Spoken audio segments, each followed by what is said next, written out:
Hey everyone, so tonight I'm doing a review on the Marvel Legends variant Green Goblin from the Onslaught series. So we'll go and do a quick little 360 of him.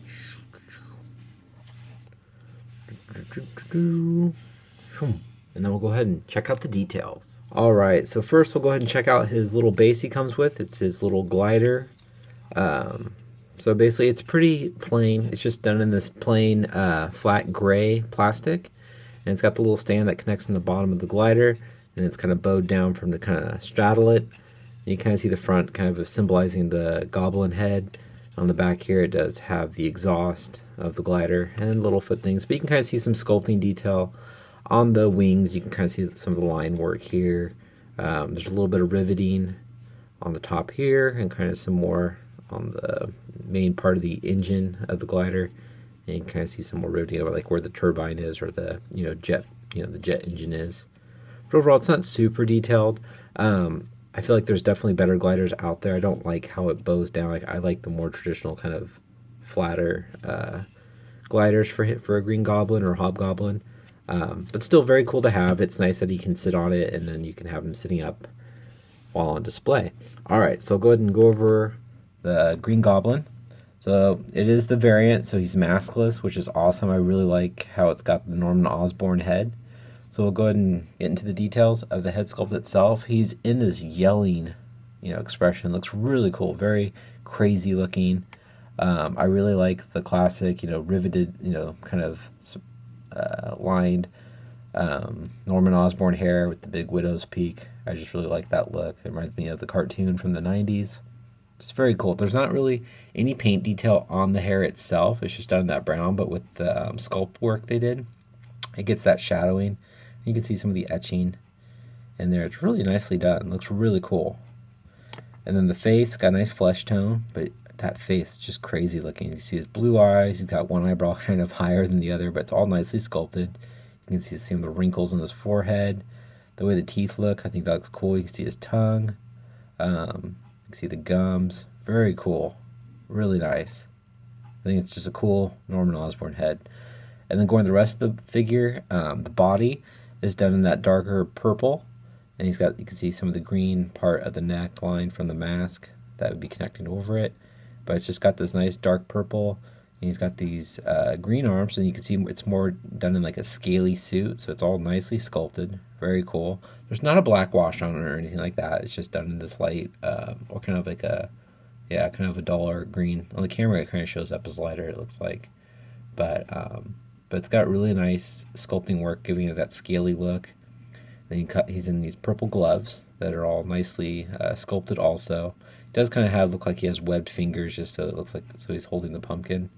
They kind of didn't really sculpt between the fingers on the middle. Not too big of a deal. But you can see more of that detail of that fabric look on the gloves. You can see more wrinkles. And then on his left hand, he's holding a pumpkin bomb. It's not removable. It is stuck in place. But it's a really cool looking pumpkin bomb. It's got this really metallic orange paint on the pumpkin itself. And it's got a nice sculpted face with black in the mouth, nose, and eyes. But you can see some of the line work giving it that pumpkin look. And it's got more of a metallic green stem. So I think that looks really cool. And you can look on the gloves, you can see right there. It's really nice. You can see the stitching between on that thumb. Looks really cool. You can see it on the fingers too. If I can get the light to hit it, you can kind of... There you go. You can see all that stitching marks on the gloves. That's really nice little details. Then going on to the right hand, he's holding the Goblin Mask, which looks crazy. But it's really cool. You can see like the little stocking cap kind of flapped over his hands here as he holds his mask. You can kind of see it's more caved in because there's nothing inside of it. And it's got those crazy goblin ears, nice yellow eyes, the pupils. You can see kind of the teeth. Very cool. Really nice. And this is also not removable. It is sculpted into his hands, but you can kind of see the handprints like from him gripping it, kind of digging into the fabric. Looks really nice. And then he does also come with this pouch. You do slide this on yourself. It's also really nicely done. You can see all the rivets on the strap. It's done in this dark purple. Continues around the back. It's got little gold buttons. I don't know if there's an emblem on the gold button. It doesn't look like it. It looks like it's just a normal gold button. You can see little gold pins on each side to keep the straps on, but it's got a little nice wrinkle to it. Looks really cool. Looks like a real his little satchel. But it looks really cool. Then going to the rest of the body, it's just more of those nice wrinkles from the fabric of the suit. It goes all the way around the back. Back's a little more smoother, but I really like how you can kind of see more of the wrinkles of the suit. Then going over to the thighs, it's more of those nice scaly looks. There's not really any paint detailing on it, but the scales look great.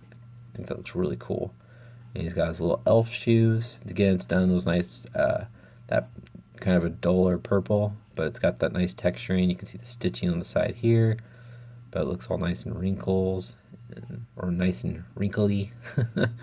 Then going over the tips of the toes, they point up like little elf shoes. But overall, I think this looks really cool. And then, guys, little peggle at the bottom of his feet. Alright, so now I'll go ahead and get into the articulation. So his head can look up about that much. Come on, camera. There we go. And it looks down. It looks left to right. He is brand new, so he's still a little stiff.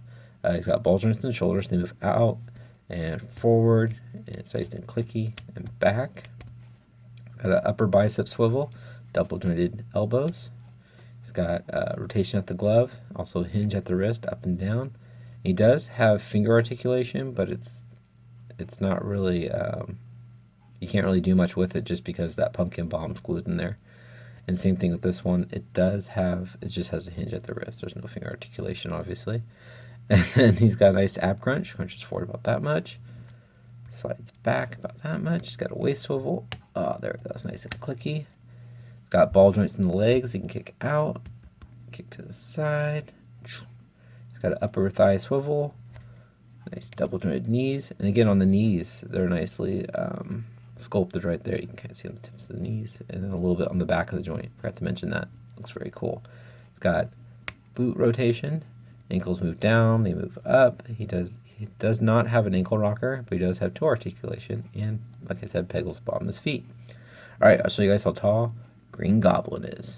Alright guys, so Green Goblin stands right at just a little under 6 inches tall. Here he is next to Pizza Spiderman. So you can kind of see Spiderman is definitely a little taller than him. And also, he's probably going to fall down. Stay right there. Alright, stay. And here he is also next to the Toy Biz Spider-Man Classic Spider-Man. So you can see they're a little, they're about the same height. His head's kind of looking up. You can kind of see they're about the same height. He's definitely shorter than this Spider-Man. And then I'll also show you guys him next to the non-variant Green Goblin from the same series. So you can see him with the mask on. This one's kind of got a little bit more of a faded green. I think I bought him used also. So he's just kind of been, I don't know if he's been out in the sun or what, but he also has a different satchel or little bag. This is from the Spider-Man Classics Hobgoblin, because when I got him, he did not have his own little bag, so I ended up just kind of swapping them. But so you can kind of just see the little difference between them. It's mainly just the head sculpt, same pumpkin bomb. Everything else is the same, just different hands. But yeah, it's very cool to have. This is a cool variant. Hopefully one day Hasbro will give us like a business suit Norman Osborn. And quickly I'll just show you guys how I just kind of stick them on his glider. So I kind of get him in the sitting pose, and I just kind of loop the little elf shoes in there, just kind of like that. Just kind of wiggle them on in there. There's one. Just slide it in there. There's two. And I just kind of, you just work with it and get a little pose like that. So it's pretty simple. He doesn't sit flat on it, but you can kind of, he doesn't usually anyway. He just kind of stands on top of it. So there you go, guys. That's my review on the Variant Green Goblin from the Onslaught wave. I picked him up on Facebook. He was freshly opened. He still had the cutout of the clam or the insert sleeve around him. I got him for $18 shipped, which I thought was a deal.